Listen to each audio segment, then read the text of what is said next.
대마도 이야기는 굳이 꺼낼 필요가 없습니다.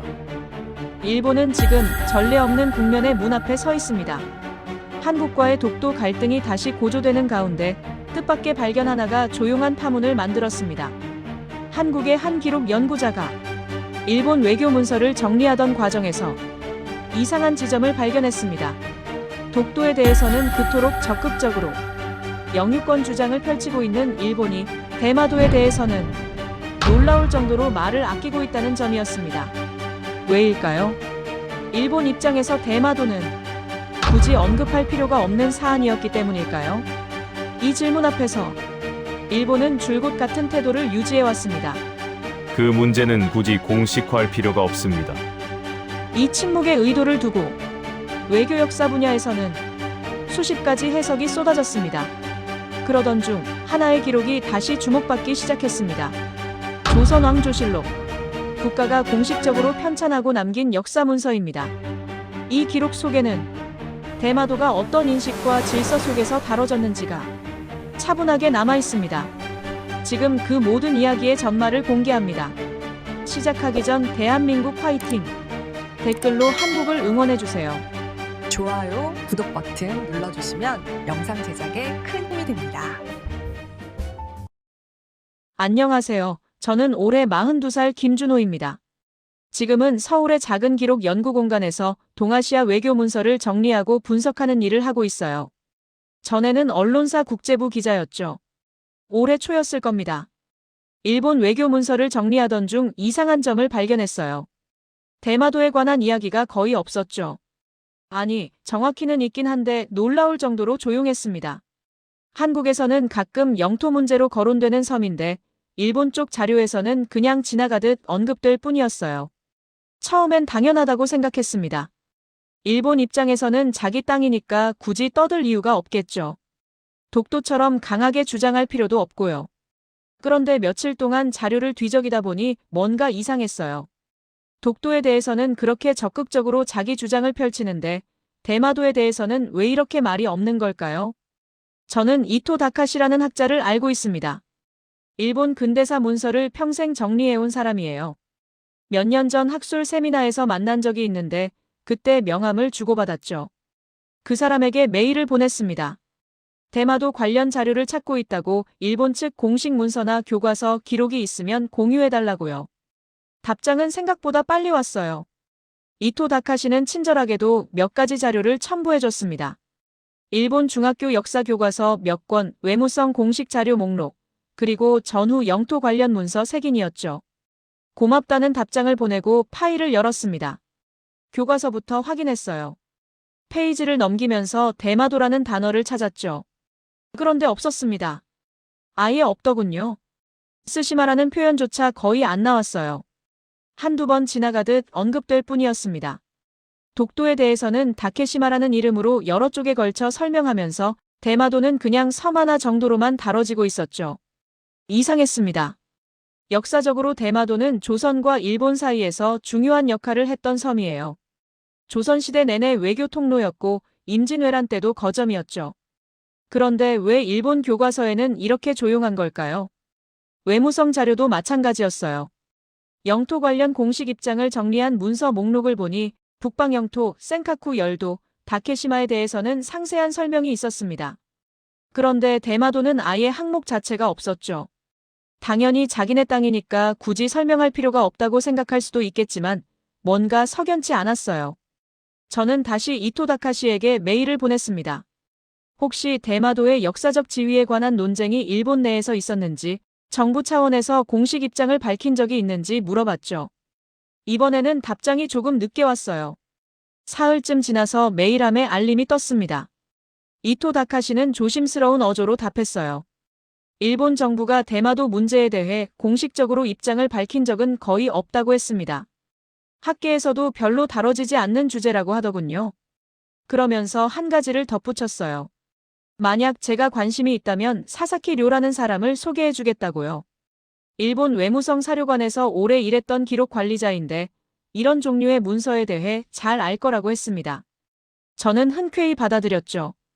사사키 료와는 화상으로 통화를 했어요. 50대 후반쯤 되어 보이는 차분한 인상의 남자였습니다. 인사를 나누고 제가 궁금한 걸 물어봤어요.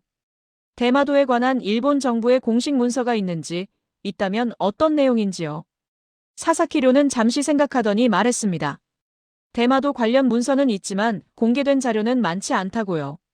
대부분 외교 기록 보관소에 묶여 있고 일반에 공개되지 않은 것들이 많다고 했어요. 그러면서 한 가지 조언을 해줬습니다. 만약 제가 정말 관심이 있다면 한국 쪽 기록을 먼저 확인해 보는 게 나을 거라고요. 왜냐고 물었죠. 사사키료는 잠깐 말을 멈췄다가 대답했습니다. 한국 측 기록이 더 상세하고 체계적이라고요. 조선왕조실록 같은 문서에는 대마도에 관한 언급이 상당히 많다고 했어요. 일본 문서보다 훨씬 구체적일 거라고 덧붙였습니다. 그 말을 듣고 뭔가 이상하다는 느낌이 더 강해졌어요. 왜 일본은 자기 땅인 대마도에 대해 한국보다 기록이 적은 걸까요? 왜 정부 차원에서 공식 입장을 내지 않는 걸까요?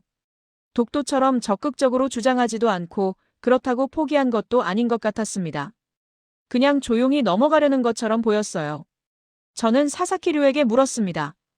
혹시 일본 정부가 대마도 문제를 의도적으로 회피하는 건 아닌지요? 그는 웃으면서 대답했어요.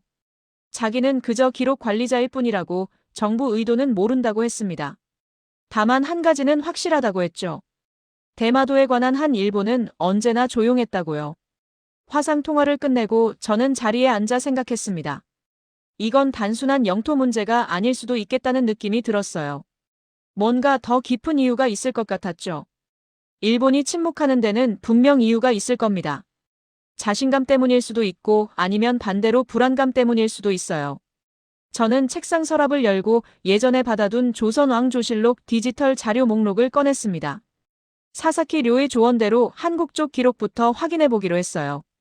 세종실록 지리지라는 이름이 눈에 들어왔죠. 대마도에 관한 기록이 있을 거라는 예감이 들었습니다. 파일을 열기 전에 잠시 망설였어요. 이게 정말 단순한 호기심으로 끝날 일일까요?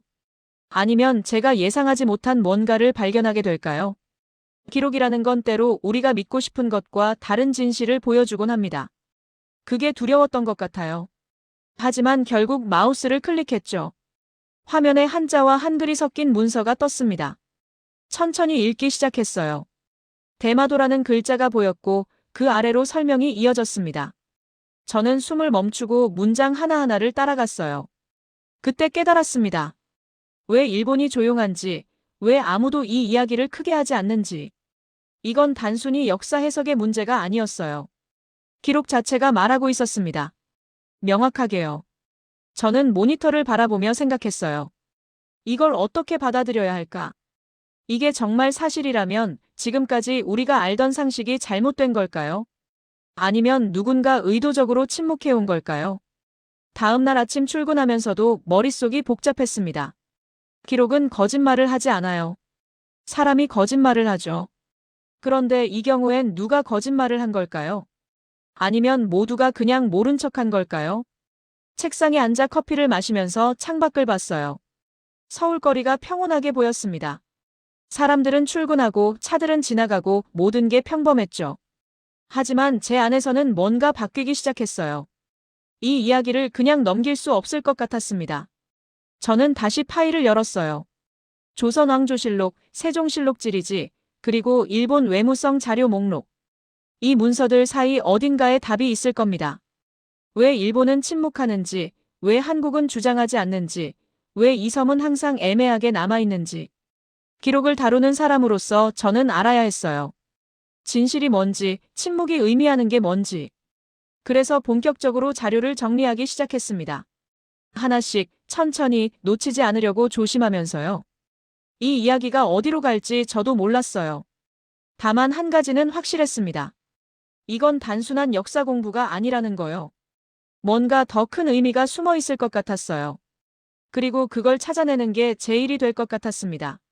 조선왕조실록을 열었을 때 제일 먼저 든 생각은 이거였어요. 생각보다 건조하다는 거요. 드라마틱한 문장이나 감정적인 표현은 거의 없었습니다. 그냥 사실을 나열하는 형식이었죠. 누가 언제 어디서 무엇을 했다는 식의 기록. 행정문서에 가까웠어요. 대마도라는 단어를 검색했습니다. 결과가 화면에 떴을 때 잠시 멈췄어요. 예상보다 훨씬 많았거든요. 수십 건이 아니라 수백 건이었습니다. 태종실록, 세종실록, 성종실록, 중종실록까지 시대를 가리지 않고 계속 등장했어요. 하나씩 클릭해서 읽기 시작했죠. 첫 번째 기록은 태종시대였어요. 대마도 도주가 조선에 사람을 보내 물품을 바쳤다는 내용이었습니다. 두 번째 기록도 비슷했어요. 대마도에서 사신이 와서 예를 갖췄다는 거였죠. 세 번째, 네 번째, 다섯 번째도 마찬가지였습니다. 저는 천천히 스크롤을 내렸어요. 기록은 끝없이 이어졌습니다. 대마도 사람들이 조선에 와서 물품을 바치고 문서를 주고받고 허가를 받아가는 과정이 반복됐어요. 일회성이 아니었습니다. 몇 년에 한 번씩 나타나는 게 아니라 거의 매년 기록이 있었죠. 이상했어요. 외국 땅이라면 이렇게 자주 왕래할 이유가 없었을 겁니다. 조공체계라는 게 원래 그런 건가 싶었지만 다른 나라 기록과 비교해보니 또 달랐어요. 류큐나 여진족 관련 기록은 횟수가 훨씬 적었거든요. 대마도만 유독 많았습니다. 세종실록 지리지를 열었어요. 이건 지리 정보를 정리한 문서였습니다. 각 지역의 위치, 거리, 특징 같은 걸 담고 있었죠. 경상도 편을 찾아 내려가다가 대마도 항목을 발견했어요. 문장은 짧았습니다. 대마도가 경상도에 속한 섬이라는 설명이었어요. 거리와 방향도 적혀 있었죠. 다른 섬들 설명하는 것과 똑같은 형식이었습니다. 감정이 없었어요. 주장도 없었고요. 그냥 사실을 적어 놓은 것처럼 보였습니다. 저는 화면을 캡처했어요. 나중에 다시 확인하려고요. 그리고 다시 실록으로 돌아갔습니다. 이번엔 구체적인 내용을 찾아봤어요. 대마도 사람들이 조선에 와서 정확히 뭘 했는지 알고 싶었거든요. 기록을 읽다 보니 패턴이 보였습니다. 대마도 도주가 정기적으로 사람을 보냈어요. 그들은 한성까지 와서 예조에 물품을 바치고 허가증 같은 걸 받아갔죠. 때로는 곡식을 요청하기도 했고 때로는 무역 허가를 구하기도 했습니다. 흥미로운 건 조선 조정이 이걸 당연하게 받아들였다는 거예요. 거부하거나 의아해하는 기록이 없었어요. 마치 정해진 절차를 따르는 것처럼 담담하게 처리했습니다. 대마도 사람들도 마찬가지였죠. 매년 와서 같은 일을 반복했어요. 저는 노트에 정리하기 시작했습니다. 연도별로 몇 번 왔는지, 어떤 내용이었는지 표로 만들었어요. 작업을 하면서 점점 확신이 생겼습니다. 이건 우연이 아니라는 거요. 체계였어요. 수백 년 동안 지속된 어떤 구조 같은 게 있었던 겁니다. 그런데 이상한 점이 또 있었어요. 조선 조정은 대마도를 특별하게 대우했습니다. 다른 외국 사신들과는 달리 대마도 사람들에게는 곡식을 자주 내줬고 무역도 허가했죠. 심지어 흉년이 들었을 때 구휼미를 보낸 기록도 있었어요. 왜 그랬을까요? 단순히 친하게 지내려던 걸까요? 아니면 다른 이유가 있었을까요? 저는 기록을 다시 읽었습니다. 그러다가 한 문장을 발견했어요. 대마도는 우리 땅과 가까워 소홀히 할 수 없다는 내용이었죠. 가깝다는 게 단순히 지리적 거리만을 뜻하는 건 아닌 것 같았어요. 뭔가 더 깊은 의미가 있을 것 같았습니다. 하지만 조선 측 기록만으로는 정확히 알 수 없었어요. 일본 쪽 기록을 봐야 그림이 완성될 것 같았죠. 저는 이토 다카시에게 다시 메일을 보냈습니다. 혹시 에도 시대 대마도 번외 공식 기록이 있는지 물어봤어요. 조선과 주고받은 문서 같은 게 남아있을 거라고 생각했거든요. 이토 다카시는 하루 만에 답장을 보냈습니다. 대마도 번은 조선과의 외교를 전담했다고 했어요. 에도 막부 체제에서 공식적으로 인정받은 역할이었다고 하더군요. 그러니까 기록이 있을 수밖에 없다고 했습니다. 다만 그 기록들이 어디에 보관돼 있는지가 문제라고 했죠. 저는 사사키류에게도 연락했어요. 외무성 사료관에 대마도 번 관련 문서가 있는지 확인하고 싶었거든요. 사사키류는 전화로 답해줬습니다.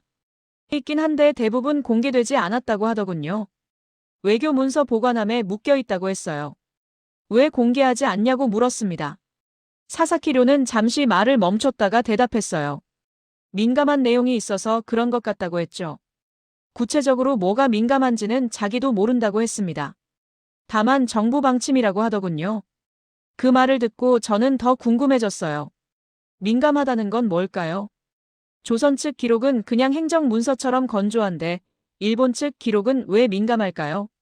뭔가 다른 내용이 있는 걸까요? 저는 다시 조선 왕조실록으로 돌아갔습니다. 이번엔 세종시대 기록을 집중적으로 봤어요. 세종실록 시리즈가 만들어진 시기니까 가장 체계적일 것 같았거든요.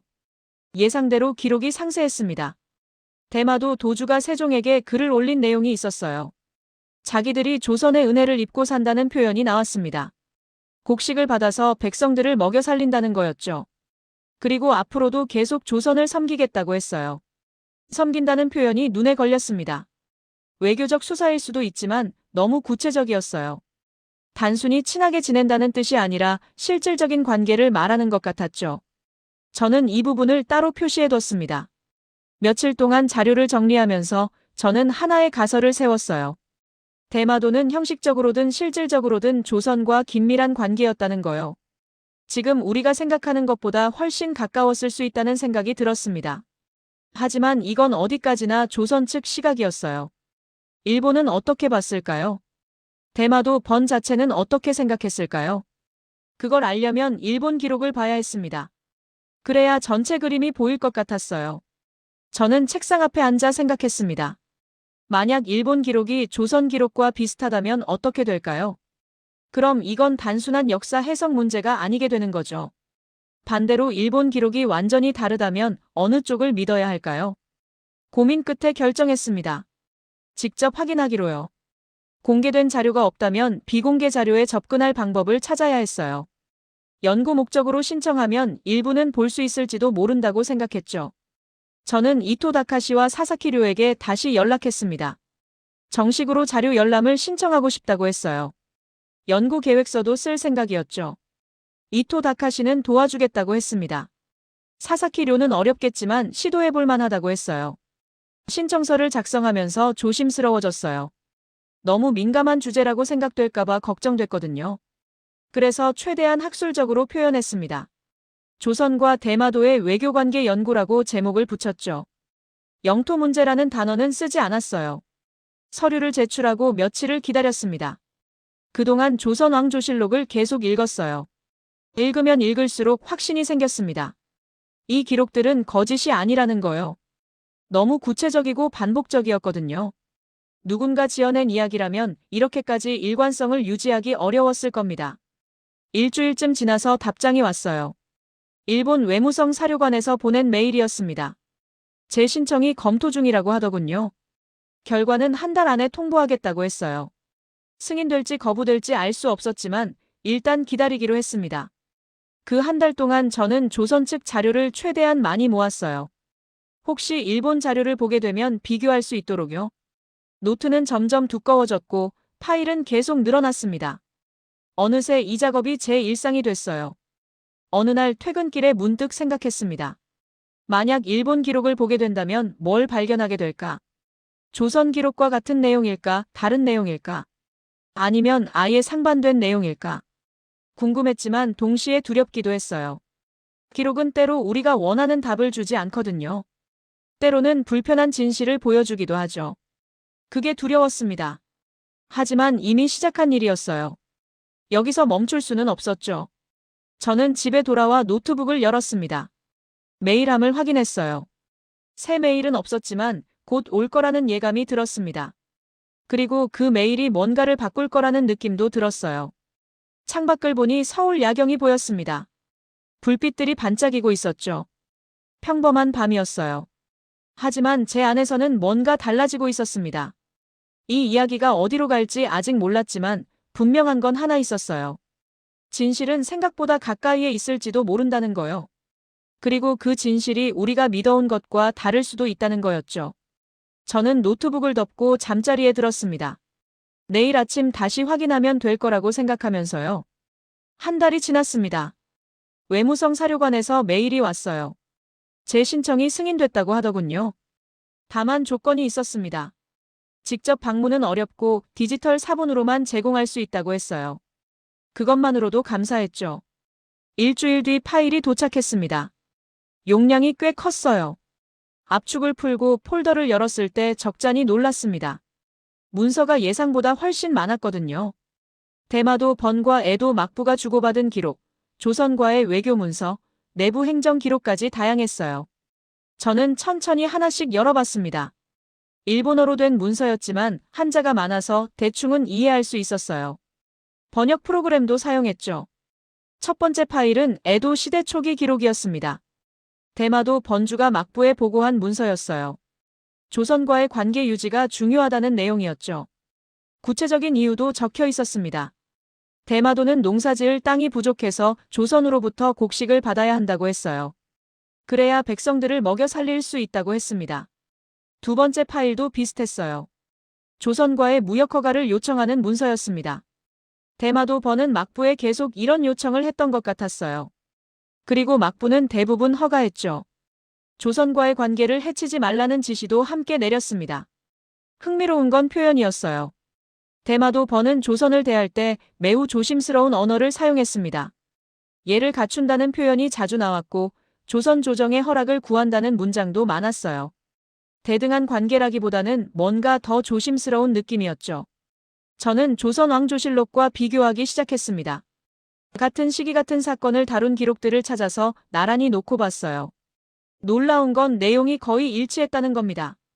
조선 측 기록에서 대마도가 사신을 보냈다고 하면 일본 측 기록에도 같은 날짜에 사신을 보냈다고 나왔어요. 물품 내역도 맞았습니다.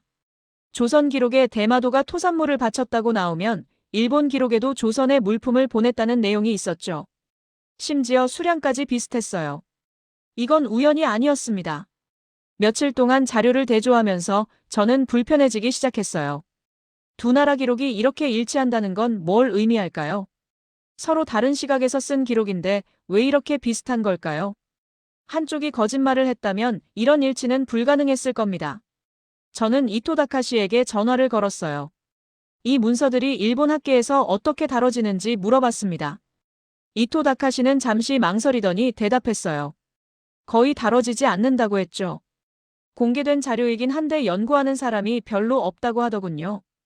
왜냐고 물었습니다. 이토 다카시는 조심스럽게 말했어요. 민감한 주제라서 그런 것 같다고요. 대마도 문제는 일본에서 별로 거론하지 않는 편이라고 했습니다. 정부 차원에서도 언급을 피한다고 하더군요. 그 말을 듣고 뭔가 이상하다는 느낌이 더 강해졌어요. 자기 땅인데 왜 피할까요? 오히려 적극적으로 홍보해야 하는 거 아닌가요? 독도처럼 말이죠. 그런데 대마도는 정반대였습니다. 아무도 이야기하지 않았어요. 저는 사사키료에게도 연락했습니다.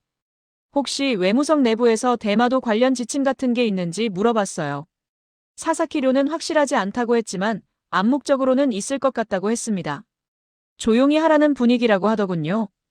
왜 조용히 해야 할까요? 저는 다시 문서를 들여다봤습니다. 이번엔 지리적 위치에 집중했어요.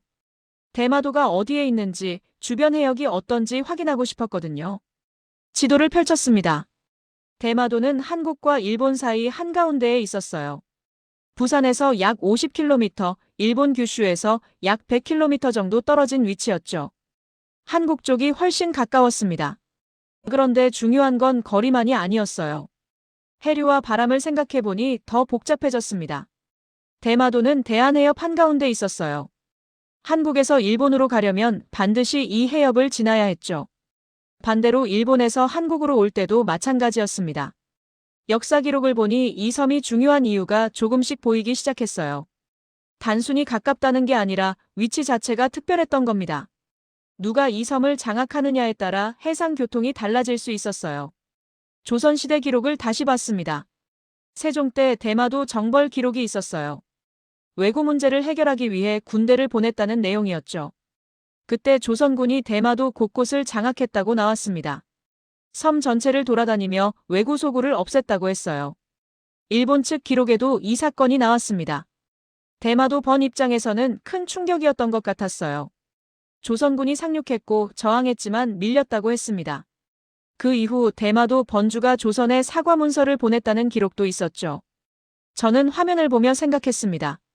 만약 이 기록들이 다시 주목받는다면 어떻게 될까요? 조선이 대마도에 군대를 보냈고 대마도가 사과했다는 사실이 널리 알려진다면요. 일본 입장에서는 부담스러울 것 같았어요. 더 찾아보니 비슷한 기록이 더 있었습니다. 대마도가 조선에 곡식을 요청한 기록, 조선 조정이 구휼미를 보낸 기록, 대마도 사람들이 한성까지 와서 예를 갖춘 기록. 이런 것들이 수십 년, 수백 년 동안 반복됐어요. 저는 노트에 정리했습니다. 이 관계가 단순한 외교가 아니었을 수도 있다는 생각이 들었어요. 뭔가 더 깊은 구조가 있었던 것 같았죠. 하지만 확신할 수는 없었습니다. 더 많은 자료를 봐야 했어요. 며칠 뒤 이토 다카시에게서 메일이 왔습니다. 혹시 관심 있을 만한 자료가 있다면서 파일을 하나 보내줬어요. 에도 시대 말기 대마도 번의 내부 보고서였습니다. 막부가 무너지고 메이지 정부가 들어서던 시기 기록이었죠. 파일을 열어봤어요. 대마도 번이 새 정부에 제출한 문서였습니다. 조선과의 관계를 어떻게 할지에 대한 내용이었어요. 흥미로운 건 대마도 번이 매우 조심스러운 태도를 보였다는 겁니다. 조선과의 관계를 함부로 바꾸면 안 된다고 했어요. 수백 년 동안 유지해온 질서가 있다고 했습니다. 그걸 무시하면 문제가 생길 거라고 경고했죠. 메이지 정부는 이 의견을 받아들였는지 거부했는지 명확하지 않았어요. 저는 화면을 보며 멈췄습니다. 왜 대마도 번은 그렇게 조심스러웠을까요? 새 정부가 들어섰는데도 왜 조선과의 관계를 중시했을까요? 단순히 무역 때문일까요? 아니면 다른 이유가 있었을까요? 문득 깨달았습니다. 대마도 입장에서는 조선이 필수였다는 거요. 곡식도 무역도 생존 자체가 조선에 달려 있었던 겁니다. 그러니까 함부로 관계를 바꿀 수 없었던 거죠. 이건 선택이 아니라 필요였어요. 그렇다면 일본 본토는 어땠을까요? 에도 막부나 메이지 정부는 이 사실을 알고 있었을까요? 알고 있었다면 왜 방치했을까요? 아니면 일부러 그대로 뒀던 걸까요? 저는 책상에 앉아 창밖을 봤습니다. 서울거리가 평온했어요. 사람들은 일상을 살고 있었죠. 하지만 제 안에서는 뭔가 무너지기 시작했습니다. 확신이 아니라 의문이 자라고 있었어요. 이 기록들이 왜 조용히 남아있는지 이제 조금 알 것 같았습니다. 누군가는 알고 있었을 거예요. 하지만 말하지 않았죠. 일본 정부도 학계도 언론도 모두가 침묵했습니다. 왜일까요? 단순히 귀찮아서일까요? 아니면 뭔가 불편한 진실이 있어서일까요? 만약 이 기록들이 공론화된다면 어떤 일이 벌어질까요? 일본은 어떻게 대응할까요? 저는 모니터를 껐습니다. 더 이상 보기 힘들었어요. 머릿속이 복잡했거든요. 기록은 명확했지만 해석은 어려웠습니다. 사실과 의미 사이 어딘가에서 저는 길을 잃은 것 같았어요. 밤이 깊어갔습니다. 저는 잠들지 못하고 천장을 봤어요. 내일 다시 자료를 봐야 했습니다. 더 깊이 들어가야 했어요. 이 이야기가 어디로 갈지 아직 몰랐지만 한 가지는 확실했습니다. 이건 더 이상 단순한 호기심이 아니라는 거요. 뭔가 더 큰 그림이 있을 것 같았어요. 그리고 그 그림은 우리가 생각했던 것과 다를 수도 있다는 느낌이 들었습니다. 저는 눈을 감았어요. 내일을 기다리면서요. 다음 날 아침 일찍 출근했습니다. 책상 위에 노트북을 펼치고 모든 파일을 다시 열었어요. 조선왕조실록, 세종실록 지리지, 일본 외무성 자료, 대마도 번 내부 문서까지 화면 여러 개에 나란히 띄워놓고 비교하기 시작했죠. 저는 노트에 표를 그렸습니다. 왼쪽에는 조선 측 기록, 오른쪽에는 일본 측 기록을 적었어요. 같은 시기 같은 사건을 찾아서 하나씩 대조했습니다. 시간이 걸렸지만 천천히 해나갔어요. 패턴이 보이기 시작했습니다. 조선 기록에서는 대마도가 조공을 바쳤다고 표현했어요. 일본 기록에서는 조선에 물품을 보냈다고 했죠. 표현은 달랐지만 행위 자체는 같았습니다. 대마도가 조선에 물품을 전달했다는 사실이요. 조선 기록에서는 대마도에 곡식을 하사했다고 나왔어요. 일본 기록에서는 조선으로부터 곡식을 받았다고 했습니다. 이것도 마찬가지였죠. 방향은 같았어요. 조선에서 대마도로 곡식이 전달됐다는 거요. 저는 연도별로 정리했습니다. 15세기부터 19세기까지 약 400년 동안 이런 기록이 반복됐어요. 일회성이 아니었습니다. 구조였죠. 양쪽 모두 이 관계를 당연하게 받아들이고 있었어요. 흥미로운 건 일본 기록이 조선을 부정하지 않았다는 겁니다. 대마도가 조선과 특별한 관계라는 점을 인정했어요. 심지어 그 관계가 중요하다고 강조했죠. 에도 막부도 메이지 정부도 이걸 건드리지 않았습니다. 왜일까요? 저는 지도를 다시 펼쳤어요. 대마도의 위치를 확인했습니다. 한국과 일본 사이 대한해협 한가운데 누가 이 섬을 안정적으로 관리하느냐에 따라 해상 질서가 달라질 수 있는 곳이었어요. 조선은 이 섬을 통해 일본과 소통했습니다. 외교 통로로 사용했죠. 반대로 일본도 조선과의 관계를 대마도를 통해 유지했어요. 양쪽 모두 이 섬이 필요했던 겁니다. 그래서 애매하게 남겨뒀을 수도 있어요. 하지만 기록을 보면 애매한 게 아니었습니다. 구조는 명확했어요. 대마도가 조선에 정기적으로 사람을 보냈고 조선 조정은 그들을 받아들였죠. 이건 형식적인 예방이 아니라 체계적인 외교 관행이었어요. 저는 이토 다카시에게 마지막으로 전화를 걸었습니다. 한 가지만 확인하고 싶었어요. 일본 학계에서 이 기록들을 어떻게 해석하는지 물어봤죠. 이토 다카시는 조심스럽게 대답했습니다. 해석이 다양하다고 했어요. 어떤 학자는 대마도가 이중 외교를 했다고 보고 어떤 학자는 실리적 관계였다고 본다고 하더군요. 하지만 공통점이 있다고 했습니다. 모두 대마도와 조선의 관계가 특별했다는 점은 인정한다고요. 그럼 왜 이 이야기를 크게 하지 않느냐고 물었어요. 이토 다카시는 잠시 말을 멈췄다가 답했습니다.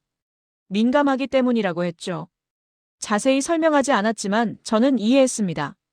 말하면 불편해지니까 조용히 하는 거였어요. 저는 사사키류에게도 마지막 질문을 했습니다. 외무성이 대마도 문제를 왜 공식적으로 다루지 않느냐고요. 사사키류는 솔직하게 말했어요. 정부 방침이라고 했습니다. 건드리지 말라는 암묵적 합의가 있다고 하더군요. 왜냐고 다시 물었죠. 사사키류는 한숨을 쉬었어요. 그리고 조용히 말했습니다. 기록이 너무 명확해서 그런 것 같다고요. 일본 측 기록도 조선 측 기록도 같은 방향을 가리키고 있다고 했어요. 그걸 부정하려면 기록 자체를 부정해야 하는데 그럴 수는 없다고 했습니다. 전화를 끊고 저는 책상에 앉았어요. 이제 이해가 됐습니다. 왜 일본이 조용한지, 왜 한국도 크게 말하지 않는지. 양쪽 모두 이유가 있었던 거예요. 일본 입장에서는 이 문제를 거론하면 기록과 정면으로 부딪힙니다. 조선왕조실록은 유네스코 세계기록유산이에요. 부정할 수 없는 자료죠. 일본 자체 기록도 같은 내용을 담고 있어요. 그러니 말하지 않는 게 나은 겁니다. 한국 입장에서는 어떨까요? 저는 생각했어요. 한국이 이 문제를 크게 말하지 않는 건 포기가 아니라는 거요. 오히려 반대였습니다. 기록이 명확하니까 굳이 소리낼 필요가 없는 거였어요. 독도는 다릅니다. 일본이 계속 주장하니까 한국도 대응해야 하죠. 하지만 대마도는 일본이 조용합니다. 그럼 한국도 조용히 있으면 돼요. 기록은 그대로 남아있고 언제든 꺼낼 수 있으니까요. 저는 노트를 정리했습니다. 결론을 적었어요. 이건 영유권 문제가 아니라 기록 해석 문제라고요. 그리고 그 기록이 양쪽 모두에게 존재한다고 적었습니다. 다만 한쪽은 말하고 싶지 않고 다른 쪽은 말할 필요가 없는 거라고요. 대마도의 위치도 중요했어요. 지금도 이 섬은 한일 관계에서 민감한 곳입니다. 해상 교통의 요충지이고 방어 측면에서도 중요하죠. 만약 이 문제가 공론화되면 복잡해질 수밖에 없어요. 하지만 저는 이제 알았습니다. 복잡하다고 해서 사라지는 건 아니라는 거요. 기록은 남아있어요. 조선왕조실록도 일본 외무성 자료도 그대로 있습니다. 누구든 찾아보면 확인할 수 있죠. 저는 파일을 닫았어요. 모니터를 껐습니다. 창밖을 보니 해가 지고 있었어요. 하루가 끝나가고 있었죠. 저는 의자에 기대어 숨을 쉬었습니다. 이 작업을 시작했을 때는 단순한 호기심이었어요. 왜 대마도는 조용할까 하는 의문이었죠. 하지만 이제는 알았습니다. 조용한 데는 이유가 있었어요. 말하면 불편해지는 쪽과 말하지 않아도 되는 쪽이 서로 침묵하고 있었던 겁니다. 저는 노트를 덮었습니다. 더 이상 쓸 게 없었어요.